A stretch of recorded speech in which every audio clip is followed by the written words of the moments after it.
An advocacy group for people living with disabilities say that some cafes and terrasses on the island of Montreal aren't accommodating to them.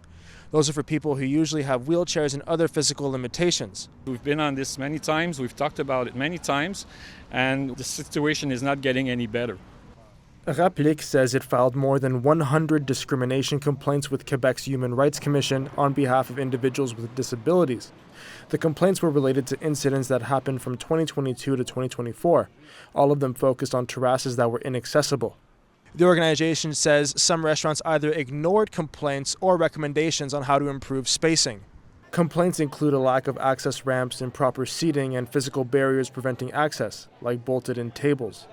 I wish people would imagine how humiliating this is when you're the one person in a wheelchair amongst a group of 5 or 6 persons, and you're stalling the group because nobody wants you there. Linda Gauthier, who uses a wheelchair, says the lack of accessibility make people like her feel unwelcome. We are discriminated. Always. Always. We feel like second-class citizens. In Montreal, individual boroughs are responsible for setting accessibility rules for businesses, but Rapplique says they're rarely enforced.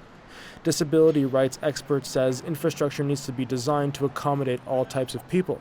Human rights systems are often not set up to deal with systemic or structural issues.